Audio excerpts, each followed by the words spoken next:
Si vous voyez cette vidéo, c'est probablement que votre fiche a été acceptée et que vous êtes en attente de votre intégration. Je vais donc aujourd'hui vous expliquer tout ce qu'il y a à savoir afin que vous puissiez commencer ARP sur Caldera dans les meilleures conditions possibles. Commençons par le commencement. En appuyant sur Échappe, vous pourrez découvrir le menu Pause de Caldera. Vous pouvez y trouver de nombreuses informations utiles sur le serveur, comme notamment la date actuelle du RP. On peut voir actuellement que nous sommes le 1er Myst 4822, au début du printemps. Il est actuellement 13h32 en RP. Cette information, vous avez le droit de l'utiliser. En effet, votre personnage, même si vous ne jouez pas tous les jours, est censé garder une certaine notion du temps. Alors sauf s'il passe son temps dans les mines ou que vous trouvez cohérent qu'il ne se souvienne pas du jour actuel, vous avez le droit d'utiliser la date dans votre RP. Faites attention, en revanche, pour tout ce qui est de l'heure, car au Moyen-Âge, nous n'avons pas vraiment de montre et on peut se repérer principalement grâce au soleil et à la luminosité. Au cours de votre jeu, il faudra donc rester vague sur ce que vous donnerez comme information temporelle. À titre d'exemple, au lieu de dire rendez-vous à 15h, vous pouvez dire rendez-vous en début d'après-midi. Le menu Échappe contient de nombreuses autres informations intéressantes, notamment la propreté de votre personnage que vous pouvez voir juste ici. Cette propreté, vous pouvez la faire remonter avec un savon en nadant dans l'eau, savons qui sont achetables auprès des apothicaires. Vous avez aussi accès à votre anniversaire. Vous, en l'occurrence, vous ne le verrez pas, car il faudra le définir. Pour définir votre anniversaire, c'est assez simple. Vous avez la commande /anniversaire. /anniversaire, je mets le jour de ma naissance, en tout cas de la naissance de mon personnage, espace, je peux appuyer sur Tab pour avoir l'aide des différents mois qui sont présents dans le lore du serveur. Par exemple, imaginons que mon personnage est né en Myst. Et ensuite, vous mettez l'année. Donc, imaginons qu'elle soit née en 4802. En réouvrant le menu Échappe, je peux voir 8 Myst 4802, c'est bien ce que j'ai défini dans la commande, et je peux avoir un accès à l'âge exact de mon personnage. Cette information est privée. Vous êtes le ou la seule à y avoir accès. En haut à gauche, vous pouvez voir que j'ai un pseudonyme un petit peu troll qui s'affiche, c'est normal, mais c'est le pseudo RP de votre personnage. Donc à titre d'exemple, si mon personnage s'appelle Amphi, je mets Amphi. Et ensuite, quand je vais parler dans le chat, c'est ce pseudonyme qui va s'afficher. Vous pouvez donc le modifier à tout moment, et je vous conseille donc de le configurer avec le prénom de votre personnage. Ne mettez pas le nom de famille, vous n'en avez pas besoin, sauf si évidemment il y a un deuxième personnage dans le RP qui s'appelle comme le vôtre, limitez-vous au prénom. Voilà, c'est à peu près tout pour le menu Échappe. Vous pouvez ensuite avoir accès à tout un tas d'options qui sont propres à Caldera. Je ne vais pas passer sur toutes les options qui sont propres à Minecraft. Je vous laisserai le loisir de configurer votre jeu et vos options graphiques comme bon vous semble, mais je vais vous expliquer quelques options qui sont propres à Caldera, qui sont toujours intéressantes à savoir.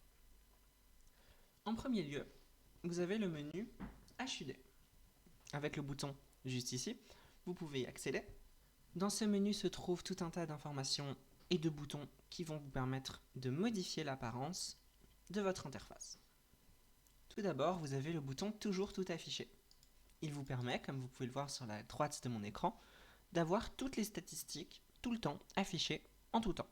Si vous êtes parano et que vous aimez voir toutes vos stats, même celles qui sont à 100%, je vous conseille de l'activer. Sinon, les statistiques qui sont à 100% ne s'afficheront pas afin de faire de la place sur votre écran.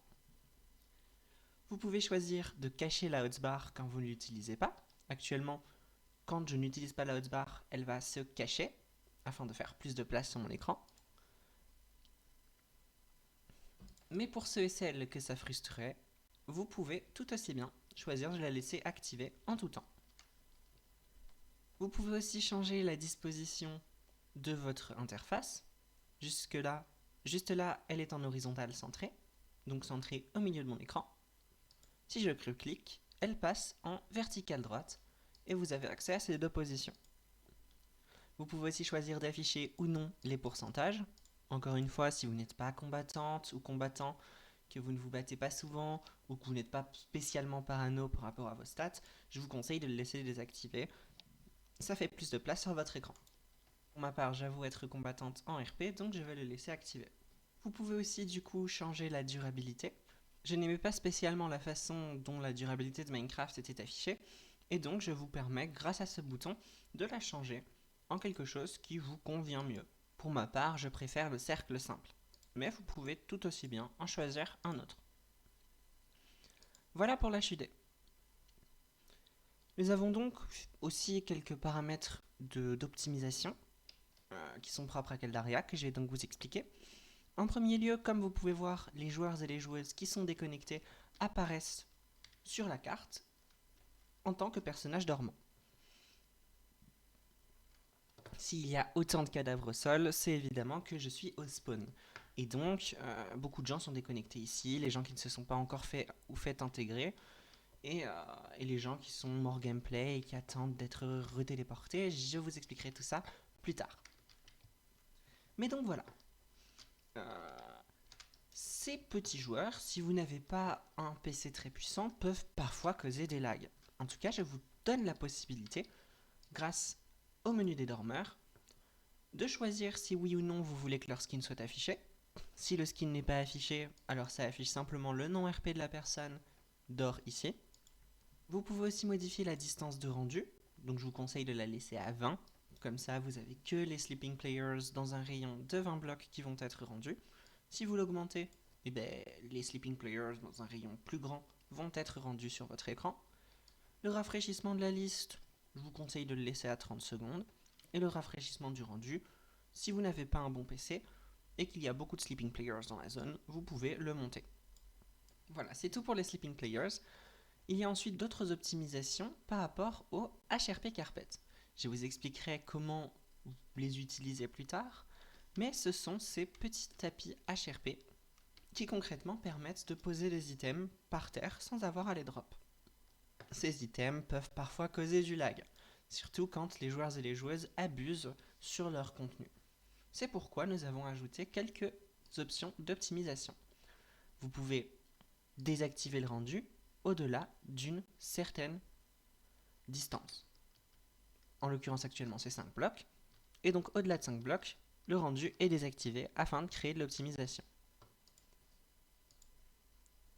Si jamais je décide de ne pas désactiver le rendu, au-delà de 5 blocs, s'il y a un stack d'items, il s'affichera comme un seul. Là on voit qu'il y a 2 ou 3 balles, mais si je m'éloigne, il n'y en a qu'un qui est affiché. C'est personnellement l'option que je préfère. C'est tout pour les optimisations. Nous allons pouvoir passer au contrôle. En effet, là encore, il y a beaucoup de contrôles qui sont vanilla, que je ne vais donc pas me donner la peine de vous expliquer, car je considère que vous pourrez très bien vous en sortir tout ou toute seule. Mais donc, je vais vous expliquer ce qui est propre à Caldera. En premier lieu, vous avez Modular Voice Chat. Si vous souhaitez faire du RP vocal, il est impératif de configurer votre touche Push to Talk. De base, elle est sur V, mais vous pouvez très bien le changer. Juste ici. Ensuite, nous allons aller dans la catégorie Gameplay. Je vous conseille vivement de configurer la touche pour prendre une charrette. En effet, elle vous sera utile, car il est très probable que vous ayez à tirer une charrette un moment dans votre RP. De base, elle est sur R. Vous pouvez très bien le changer. Vous avez ensuite la catégorie Caldera Animation, qui vous permet de définir des raccourcis pour lancer les différentes animations présentes sur le serveur. De base, tout est défini à Known, et je vous déconseille en réalité de les définir, puisque dans la catégorie Caldera, vous pouvez voir que le premier bouton est Animation Menu. Pour ma part, je l'ai défini sur apostrophe, mais de base, c'est défini sur la touche L. En appuyant sur ce bouton, vous aurez accès à une interface. En effet, il faut rester appuyé, et en restant, vous pouvez voir que vous avez accès à tout un tas d'animations. En lâchant le bouton, l'animation sur laquelle reposait ma souris va être exécutée. Vous n'avez donc pas besoin de définir les raccourcis. Mais vous pouvez le faire si jamais vous voulez être plus rapide. Là par exemple, j'ai un raccourci pour pointer du doigt. Et c'est peut-être plus rapide puisque je l'utilise assez régulièrement que de faire touche animation, point. C'est vraiment à votre convenance. Ensuite, vous avez différents boutons Skin Chooser, Vêtements Armure. Ces deux boutons-là ne vous seront pas très utiles puisqu'ils vous sont accessibles depuis l'inventaire. J'y reviendrai plus tard. Vous avez ensuite la touche Mode Marche, que je vous conseille vivement de définir. Je crois que de base, elle est sur W. Cette touche, concrètement, ce qu'elle va faire, c'est que peu importe votre agilité, peu importe si vous êtes en super forme, si vous êtes super agile, vous allez marcher lentement. Là, par exemple, j'étais en mode marche. La véritable vitesse de mon personnage, la voici. Si j'active le mode marche, tout d'un coup, elle va aller beaucoup moins vite. Ça permet de nous mettre tous et toutes sur un même pied d'égalité de vitesse. Car en effet, sur un serveur comme Caldari, où bon nombre de facteurs peuvent affecter votre vitesse, c'est intéressant d'avoir une touche qui vous permet de marcher à une vitesse fixe, puisque pour avoir des conversations en marchant, c'est quand même beaucoup plus pratique.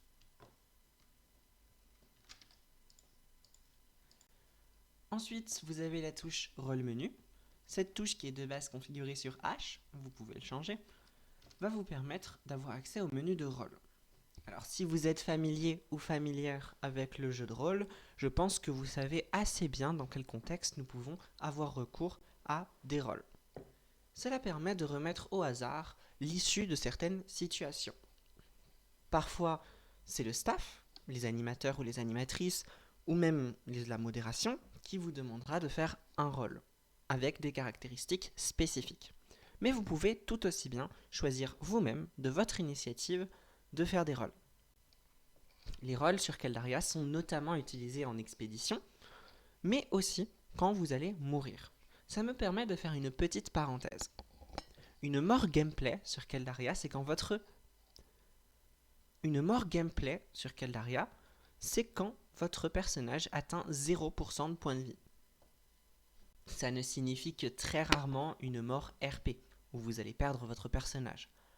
Généralement, on va simplement vous affecter des blessures en fonction de ce qui vous a tué.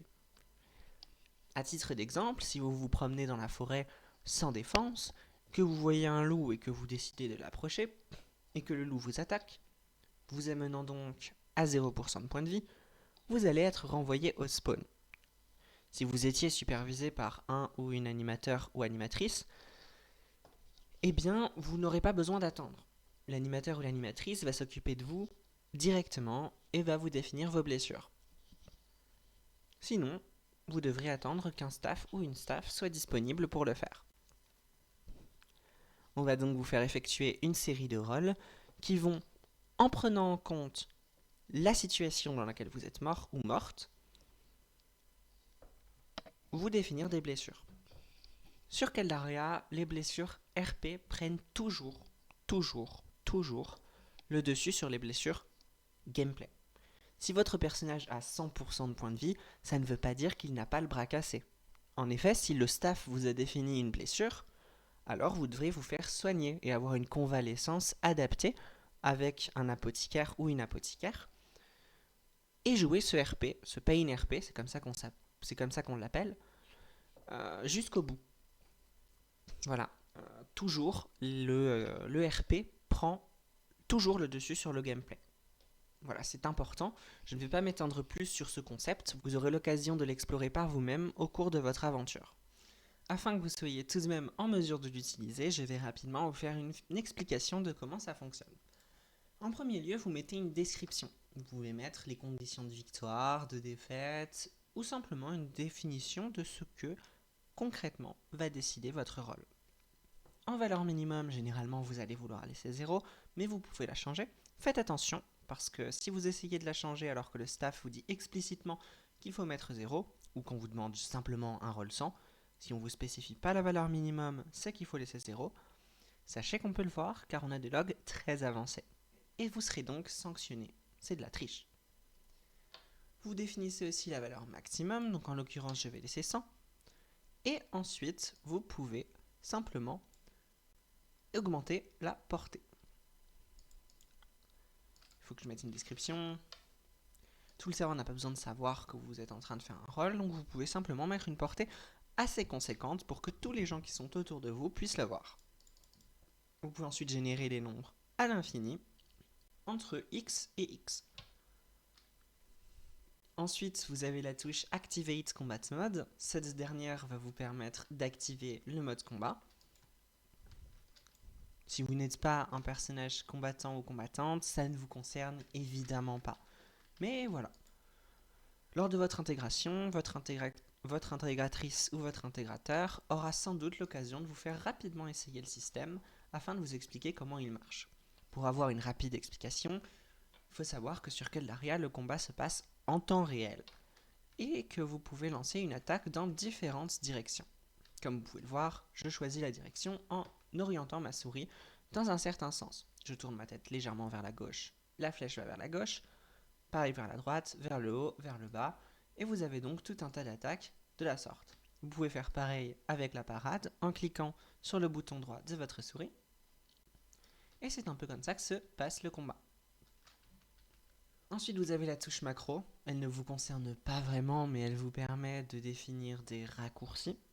C'est assez intéressant, surtout si vous faites du RP écrit. Le générateur d'items, ce n'est pas encore prêt et ça ne vous concerne certainement pas au début de votre aventure. Et ensuite, vous avez quelque chose de très intéressant, à savoir le menu de position. De base, la touche est configurée sur I. En appuyant sur I, vous pouvez voir que j'ai accès à tout un tas de paramètres. Si je m'amuse à bouger les petits sliders qui sont sur mon écran, je peux modifier, comme vous pouvez le voir, la disposition de mes bras et de mes avant-bras pour créer des sortes d'animations, de positions qui sont propres à mon personnage. Je peux aussi faire pareil avec le torse, ajouter une description qui décrit mon animation custom, et ensuite je clique sur ajouter. Elle a donc normalement été ajoutée quelque part dans cette liste. Je ne vais pas me faire la peine de chercher, mais je peux vous montrer que ça fonctionne. J'ai accès à tout un tas d'animations intéressantes. Là, par exemple, c'est une animation de prière debout. Elles ne sont pas incroyables, vous pouvez y mettre un peu plus du vôtre. Mais voilà, c'est toujours intéressant d'utiliser ce système car il vous permet finalement d'ajouter un peu plus de profondeur à votre RP. Mettre la main sur le comptoir, sur une rambarde, vous baisser, faire plein de choses. Je vous laisserai être créatif et créative, mais vous pouvez faire beaucoup de choses intéressantes avec. La dernière chose que nous aurons besoin de configurer dans les contrôles, ça sera Caldari Accessories. En effet, sur Caldari, il y a des accessoires. J'y reviendrai plus tard. Et même si vous n'êtes pas obligé de définir les touches, vous devez savoir tout de même qu'elles existent. Je vous conseille vivement de désactiver l'auto-jump, car c'est vraiment embêtant. Vous réglez votre sensibilité de souris comme bon vous semble, et ensuite vous cliquez sur terminer. Voilà tout pour les options, nous allons passer un peu plus à du concret. En ouvrant votre inventaire, vous pourrez découvrir qu'il a changé. En effet, vous pouvez voir qu'il est beaucoup plus petit que dans Minecraft Vanilla. Dépendamment de vos aptitudes, qui ont ou non été définies par votre intégrateur ou intégratrice au moment où vous pourrez tester par vous-même, en effet, vous n'avez pas accès à tous les slots et de nombreux slots vous semblent bloqués par ces petites croix. Selon vos aptitudes de résistance et d'intelligence, plus ou moins de slots vous sont débloqués. En améliorant vos aptitudes au cours de votre RP, vous pourrez donc en débloquer de nouveaux. Au-delà de ça, vous pouvez voir que nous avons évidemment changé le système d'armure et que donc vous pouvez simplement mettre un item dans votre seconde main. En haut à droite, vous pouvez avoir un accès à votre estomac de manière développée, voir ce que vous avez mangé, si vous avez faim, si vous avez trop mangé, et voir votre pourcentage de famine évoluer avec le temps. Actuellement, mon personnage a faim, et donc, forcément, le pourcentage augmente. Pour faire baisser ce pourcentage et pour vous rassasier, il va falloir manger. Le système de nourriture sur Caldari est ainsi fait que chaque nourriture a ses propres caractéristiques. En effet, vous pouvez voir que le pain va me donner 2 points de vie en plus, Il est de qualité géniale et est actuellement valable. En effet, nous avons un système de péremption qui vous empêche de conserver les aliments trop longtemps. Pour les conserver plus longtemps, vous devrez les mettre dans des sacs ou des bacs de sel, qui sont craftables par les couturiers-couturières, et pour ce qui est des pots de sel, par les tailleurs et les tailleuses de pierre. Le faux plat, quant à lui, va me redonner un peu d'énergie, me retirer un peu de vie, et faire en sorte que je régénère ma vie plus lentement. Il y a donc des bonus comme des malus. Pareil pour le porc, qui pour sa part va me donner un peu plus de vie et un peu plus de stamina. Vous pouvez voir qu'il y a une variable de consistance et de digestion propre à chaque item de nourriture. La consistance, c'est la place concrètement que ça va prendre dans votre estomac juste ici.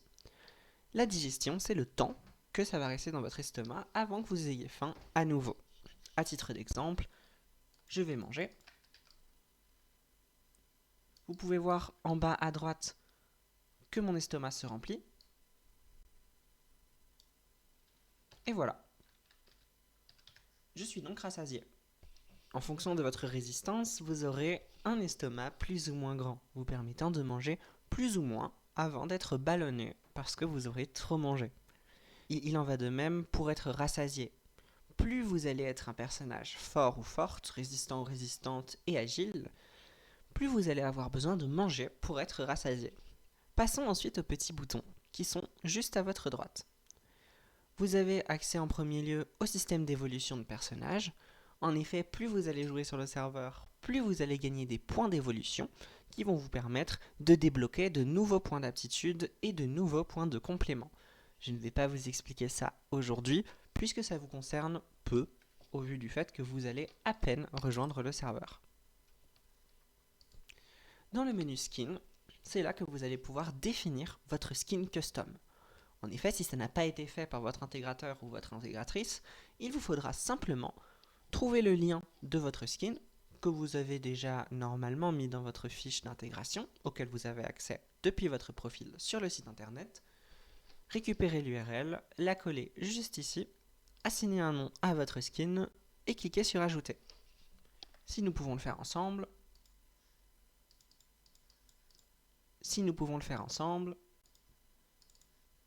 me voici sur mon profil, je vais accéder à mes images, prendre ce skin, copier l'adresse de l'image, mettre l'URL ici, mettre mon nouveau skin ici, cliquer sur Ajouter. Le skin a été ajouté et j'y ai maintenant accès.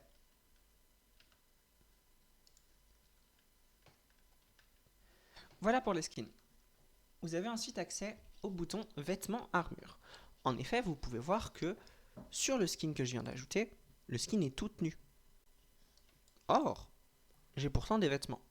C'est là qu'intervient notre système de vêtements. Et c'est pourquoi chaque vêtement agit comme un skin à part entière. En cliquant sur ce bouton, j'ai accès à tout un tas de nouvelles informations. En premier lieu, vers la gauche, vous pouvez voir le pourcentage de résistance. Évidemment, j'ai une armure, juste ici, qui est de qualité 0%, parce que elle est un petit peu buggée, c'est une armure que j'ai en tant que staff. Mais si je rajoute un peu de qualité, vous allez voir que, en mettant l'armure, qui a maintenant une qualité, les pourcentages de protection des différentes catégories de dégâts augmentent. Vous pouvez voir aussi qu'il y a deux barres de vêtements, une en haut, une en bas, qui correspondent en fait au fait que si oui ou non, votre vêtement va être au-dessus ou en dessous de votre armure. En effet, vous voyez que j'ai actuellement une broigne en fer, qui est juste ici. Par-dessus, j'ai un tabard. Je peux le retirer, ce qui fait qu'on voit désormais la broigne. Si je le mets sur la ligne d'en dessous, alors le tabard va passer en dessous de la broigne. Si je le mets sur la lisse du dessus, alors ça passera au-dessus. Alors bien sûr, il ne faut pas abuser de cette fonctionnalité. Vous n'avez pas le droit de cacher une armure en complète plate sous une simple chemise. Il faut rester cohérent. Si vous avez un doute sur ce que vous avez le droit de cacher ou pas, contactez le staff et nous serons ravis de vous répondre. Sur la droite, vous pouvez donc voir le menu des armures, quelques slots pour les différents types d'armures, la tête, le torse, les jambes, les bottes. Et sur votre gauche, vous avez les accessoires. Pour ma part, à l'heure actuelle, sur mon compte staff, le personnage est défini comme étant myope. Et donc sans lunettes, mon personnage voit flou. Je vais remettre les lunettes. Les accessoires ne se limitent en effet pas qu'à ça. Comme vous pouvez voir, j'ai actuellement un carquois dans mon inventaire. Je peux le mettre dans le slot de torse associé. Et comme vous pouvez le voir, le carquois apparaît sur mon dos. C'est là qu'interviennent les touches dont je vous ai parlé plus tôt, qu'Eldaria accessorise. Pour mettre des flèches dans ce carquois, à titre d'exemple, il vous faudra appuyer sur la touche Accessoire Torse, qui est actuellement définie sur Numpad 5. En appuyant sur cette touche, j'ai donc accès à ce menu dans lequel je pourrais mettre des flèches. Je ne vais pas le faire ici, c'était simplement pour vous montrer l'intérêt de ces touches, car certains accessoires ont besoin d'être activés. C'est le cas du carquois, c'est le cas des éperons, pour faire aller les chevaux plus vite, etc., etc. Voilà tout pour le système de vêtements. Vous avez ensuite accès, grâce au bouton combat, au système de combat, en tout cas à vos statistiques. Vous pouvez voir vos différentes statistiques de combat, aux différents types d'armes. Normalement, lors de votre intégration, l'intégrateur ou l'intégratrice qui est en charge de vous vous demandera, avec les points martiaux qu'elle vous a attribués, de les répartir dans les différentes armes. Alors comme vous pouvez le voir, j'ai 160 points martiaux, c'est parce que c'est mon compte staff, c'est absolument aberrant. Mais donc voilà, vous pouvez investir vos points martiaux dans les différentes catégories. Et ensuite, le staff va vous mettre votre niveau de base. Car en effet, là, mon niveau maximum atteignable est défini à 74. C'est cette valeur que vous pouvez augmenter ou diminuer. Et en revanche, mon niveau actuel est à 40. Ça, je l'augmente en m'entraînant en RP. Je ne vais pas plus m'étaler sur le système de combat ici. Si vous avez des questions, je vous invite à les poser à votre intégrateur ou votre intégratrice. Vous avez ensuite accès au menu complément qui vous permet d'avoir un rappel sur l'entièreté des compléments que possède votre personnage. Comme je l'ai déjà répété bien assez de fois, il s'agit de mon compte staff, donc nécessairement j'ai beaucoup trop de compléments. Mais si vous avez un doute sur ce que vous avez mis sur votre fiche et sur ce que votre personnage sait ou ne sait pas faire, ce menu peut vous être d'une grande aide. La même chose se présente ensuite pour les aptitudes, avec un petit rappel, avec une description de l'aptitude au niveau auquel votre personnage est. Et ensuite, le dernier bouton vous sert à avoir accès au menu de craft manuel. Alors vous allez voir beaucoup de choses. Un feu de camp, par exemple, qui est craftable avec la compétence survie, le complément survie, pardonnez-moi, qui requiert un certain nombre d'énergie, l'aptitude artisanat 1, quelques ressources. Il y a pas mal de crafts comme ça, qui sont disponibles selon vos métiers et selon vos compléments. Et je vous laisserai le loisir de les découvrir. Je vais ensuite vous parler du système de communication. En effet, sur Keldaria, nous sommes un serveur RP que nous appelons hybride. Nous accueillons aussi bien des joueurs et des joueuses qui préfèrent être en RP écrit que des joueurs et des joueuses qui sont en RP vocal. Nous avons donc les deux systèmes de communication. Sans vous mentir, le vocal est prédominant, mais il est donc important de connaître comment se servir des deux. Pour ce qui est du vocal, option contrôle chat vocal, vous allez pouvoir le configurer comme ceci. Vous définissez dans Audio Input le pilote, le micro en gros, que vous voulez utiliser pour que les autres joueurs et joueuses vous entendent. Dans Audio Output, juste à votre droite, vous définirez les enceintes ou le casque, les écouteurs dans lesquels vous voulez entendre les autres joueurs et joueuses. Vous pouvez changer le volume de ces deux input et output. Vous pouvez changer le volume de ces deux output et input. Si vous changez votre volume de micro, votre micro sera plus ou moins fort. Et si vous changez le volume des autres joueurs, vous allez les entendre tous et toutes plus ou moins fort. Si on vous dit que vous parlez trop fort, alors peut-être que baisser le volume de votre micro pourrait être une bonne idée. Et si vous entendez absolument tout le monde trop fort, alors baissez le volume des autres joueurs et joueuses. Vous avez deux modes de parole sur Keldaria. Le toggle to talk, qui est actuellement configuré sur mon jeu, ou le Push to Talk, qui est celui par défaut. Le Push to Talk, c'est assez simple. Si j'appuie sur ma touche de Push to Talk, je parle. Si je lâche, je ne parle plus. Le Toggle to Talk, c'est à peu près l'inverse. C'est-à-dire que si j'appuie une fois, je commence à parler, et si j'appuie une deuxième fois, je ne parle plus. Faites selon votre convenance. Vous pouvez activer ou désactiver le stéréo, ce qui peut être intéressant si, comme moi, vous n'avez qu'un écouteur à la fois, par exemple. Vous pouvez l'activer ou le désactiver. Et vous pouvez faire un test audio pour voir si vous vous entendez en double. Alors je crois que ça ne marche pas au spawn, je ne sais pas trop pourquoi, il faudrait que je regarde, mais voilà. Si vous avez un doute, vous pouvez toujours l'utiliser, même si le principal, même si le plus fiable, ça reste de demander si vos camarades vous attendent. Vous pouvez ensuite rejoindre le Discord de Modular Voice Chat si vous avez des questions, mais étant donné que c'est moi qui ai codé le mod, vous pouvez très bien demander sur le Discord de Caldaria. Une dernière chose par rapport au chat vocal, c'est que vous pouvez configurer la distance de votre chat vocal juste ici. En effet, parfois vous allez vouloir crier, parler bas, et vous n'avez pas forcément envie que tout le monde vous entende. Ou à l'inverse, vous êtes dans une église, vous essayez de parler un petit peu fort, vous faites une messe, et vous voulez que tous et toutes vous entendent bien, vous pouvez soit augmenter votre distance, soit la baisser. Alors bien sûr, il faut rester cohérent ou cohérente. C'est-à-dire que si jamais vous baissez votre distance, vous allez essayer de parler comme ça. Alors que si vous la montez, il va falloir lever un peu le ton. Voilà, il faut essayer de rester cohérente. Maintenant que je vous ai expliqué le chat vocal, je vais passer au chat écrit. En ouvrant votre chat, normalement avec la touche T, vous aurez accès à ce gros bouton Aide Chat RP.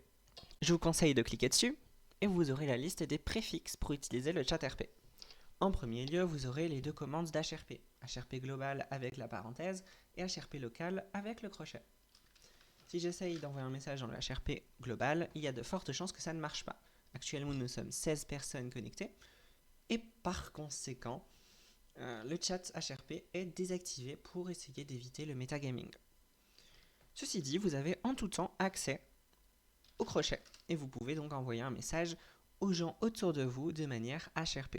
Si vous devez vous absenter pendant quelques minutes, que vous devez AFK ou que vous devez déco en urgence, prévenez ici. Évitez de casser l'immersion en prévenant à l'oral, c'est vraiment désagréable et d'ailleurs ça pourrait mener à des sanctions.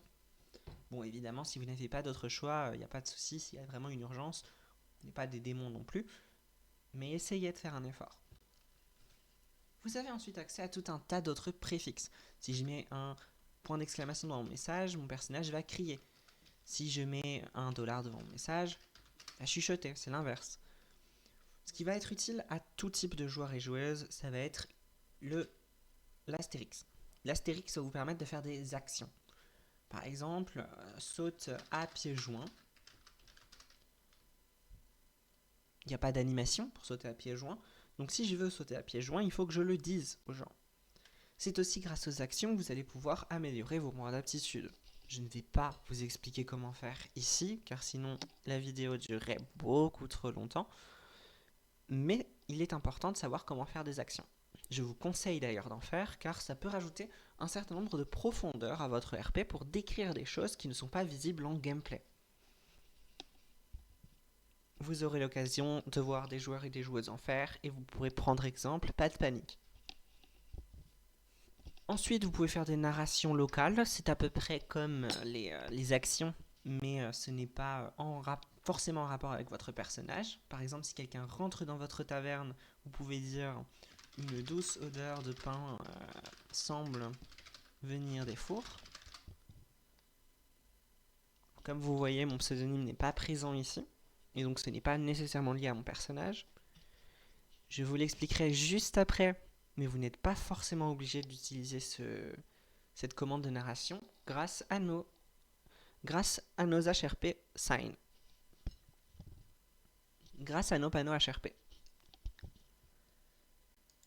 Vous pouvez donc envoyer une demande au staff avec l'astérix, comme ceci. Le staff va le recevoir dans son jeu et pourra vous donner une réponse dans les plus brefs délais. Je tiens à préciser qu'il ne faut pas compter sur cette méthode. En effet, les staffs parfois sont AFK ou parfois font autre chose, sont en RP, YAL aussi. Donc, forcément, si vous voulez avoir une réponse, je vous conseille fortement de faire un ticket. Ça vous sera beaucoup plus utile. Et vous êtes sûr et certaine ou certain d'avoir une réponse, alors que là, c'est pas dit quoi.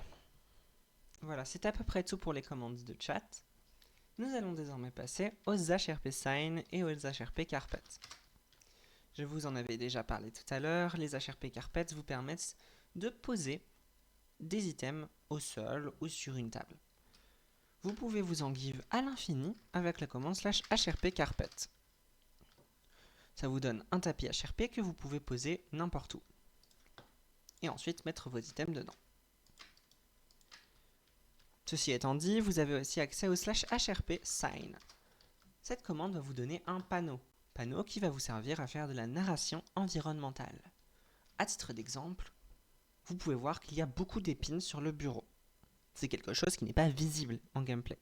Mais si quelqu'un travaille sur cette table, il est possible qu'il y ait des épines qui traînent. Donc, c'est de la narration environnementale, ça permet de rajouter de l'immersion. Je vous conseille vivement d'en faire usage. Nous avons un autre exemple assez intéressant, une forge, l'air est encore chaud. Quelqu'un a dû l'utiliser il n'y a pas longtemps. Pour faire un petit exemple, nous pouvons mettre juste ici des grosses traces de pas, semble, au sol. Vous pouvez changer la couleur à votre guise, et voilà. Alors évidemment, ces panneaux HRP sont à utiliser pour faire de la narration environnementale, décrire des choses qui ne sont pas visibles en gameplay, absolument pas pour servir de remplacement aux panneaux RP. Vous n'allez pas l'utiliser pour écrire votre nom sur quelque chose si ça n'a pas de sens. Évidemment, si vous voulez graver quelque chose sur un bloc par exemple, vous pouvez dans cette mesure-là l'utiliser. Mais par exemple, vous n'avez pas le droit de mettre une lettre semble présente au sol avec écrit « Rejoins-moi au port ». Ça, c'est complètement interdit. Pourquoi ? Parce qu'il n'y a pas de lettre. S'il n'y a pas l'item papier avec écrit « Rejoins-moi au port », vous n'avez pas le droit de le mettre. Car c'est un item qui existe. Ça peut être représenté en RP. Donc l'usage du HRP Sign ici n'est pas permise. Si vous avez des doutes sur ce que vous avez le droit de faire ou non, je vous invite à faire un ticket et à demander au staff. Dans le cas où votre personnage est un personnage qui a recours à l'artisanat, que ce soit parce qu'il est cuisinière ou cuisinier, que ce soit parce que c'est un artisan, une artisane, une cuisinière, un cuisinier, ou n'importe quel métier qui nécessite de crafter des items, vous pouvez avoir envie de customiser cet item en lui ajoutant une description. C'est quelque chose que je pense chacun et chacune devrait pouvoir savoir faire. C'est pourquoi je vais vous l'expliquer. En effet, vous avez accès à la commande /lore. Cette commande, elle s'utilise assez simplement. Vous avez accès à la commande /lore setLine, vous mettez le numéro de la ligne en commençant par 1, et ensuite vous écrivez, à titre d'exemple, si je fais ça sur ce pain, vous pouvez dire ce pain semble assez moisi et peu appétissant. Et là, en effet, si je passe ma souris dessus, vous pouvez voir que la description s'affiche. Vous avez accès au code couleur de Minecraft. Donc si je veux mettre ça en jaune, je vais utiliser le symbole E et E. Ça va s'afficher en jaune. Vous pouvez mettre plusieurs lignes. Vous faites un petit peu comme vous voulez. Mais en gros, ça vous permet de customiser un minimum vos items pour qu'ils aient une tête un peu plus sympathique quand vous le survolez et ajouter des détails qui ne sont pas forcément visibles en gameplay. À titre d'exemple, moi qui joue couturière, j'ai pour habitude de rajouter le petit symbole de ma maison de couture et je ne vais pas le mettre sur le skin parce que je n'ai pas assez de pixels pour ça, mais je le mets du coup dans le /lore pour indiquer la provenance du vêtement. Voilà, il y a beaucoup d'autres utilisations possibles, je vous laisserai être inventif et inventive, mais voilà, c'est important de savoir faire. Nous en avons à peu près terminé avec la partie Minecraft de votre intégration. C'est pourquoi je vais désormais vous expliquer la partie Discord. En effet, dès la fin de votre intégration, votre intégrateur ou votre intégratrice vous aura donné accès à différents channels sur Discord. En premier lieu, vous aurez le channel Caldel. Caldel, c'est probablement la ville dans laquelle vous allez arriver sur le serveur. C'est donc un channel qui sert à répertorier les différentes affiches qui y ont été postées. Vous avez tout aussi le droit de l'utiliser pour poster vos affiches et informer le reste de la populace de vos nouveautés. Alors évidemment, ça vient avec certaines conditions. Si je vais voir le mur d'affiches de la nouvelle Caldel, vous pouvez voir que toutes ces affiches y sont présentes. Alors évidemment, si vous voulez mettre une affiche vous-même, il va falloir faire un échange d'items auprès du staff pour échanger de l'encre ou en fusain une feuille contre une affiche. Vous irez ensuite la poster ici et ensuite, et seulement ensuite, vous aurez le droit de faire un arrobase waitlisté sur le Discord en mettant votre affiche postée. Évidemment, si vous faites référence à des événements, vous avez le droit de donner l'heure à laquelle celui-ci va se passer, car ce serait quand même bête d'organiser un événement et que personne se pointe parce que personne n'a très bien compris l'heure RP, c'est compliqué. Donc voilà, ça vous avez le droit. Le channel absence, quant à lui, va permettre de tout simplement... Le channel absence, quant à lui, sert... Le channel absence, quant à lui, sert à prévenir quand vous allez vous absenter pendant un certain temps. Idéalement, vous mettez la durée de votre absence. En raison HRP, vous pouvez mettre ce que vous voulez. Vous n'êtes pas obligé de rentrer dans les détails, ni même d'en mettre une. Et en raison RP, il va nous falloir une petite explication de pourquoi votre personnage va être absent et de qu'est-ce qu'il fait pendant son absence. À titre d'exemple, là, on a Akram se repose chez lui à cause de ses graves blessures accumulées au cours de ces derniers jours. C'est cohérent, c'est court, c'est tranquille, et ça passe. Pourquoi c'est important de prévenir de son absence? Déjà parce que les gens qui pourraient RP avec vous, vous ne leur parlez pas forcément sur Discord, sachent que vous n'allez pas être là, et ne se posent pas 36 000 questions. Et de deux, c'est pour que nous, les staffs, si vous vous absentez pendant plus longtemps que 2 mois, on sache que vous comptez toujours jouer sur le serveur, que vous comptez toujours venir sur le serveur, car après 2 mois sans nouvelles de vous, vous allez finir par être déwaitlist et vous pourrez être volé sans être connecté. Vous ne serez plus protégé par les règles qui régissent le vol RP sur le serveur. Vous avez ensuite différents channels économiques par exemple qui n'est pas encore fini mais qui vous servira à voir les prix recommandés pour les nouveaux et les nouvelles. Évidemment en RP vous faites les prix que vous voulez, hein, vraiment il n'y a pas de souci. Mais on vous donne quelques recommandations parce que voilà, vous n'êtes pas non plus censé être trop paumé. Voilà. Dans Demande Craft, si vous voyez qu'il y a des crafts qui vous manquent, vous pouvez faire un post sur ce forum pour les demander. Et les staffs regarderont et pourront potentiellement ajouter le craft pour votre métier. Recensement bug, je pense que le nom parle de lui-même. Contribution wiki, c'est si vous avez des suggestions. Je vous invite évidemment à lire le post d'explication. Et ensuite, vous avez les channels supervision. Quand vous devez rejoindre un animateur ou une animatrice pour faire une supervision, vous devez aller dans Attente supervision, vous ferez move, etc., etc. Vous aurez l'occasion de le découvrir. Et bien voilà tout. J'espère que cette vidéo n'a pas été trop longue pour vous. Je vous souhaite à tous et toutes une très bonne fin d'intégration et un bon jeu futur sur Caldera.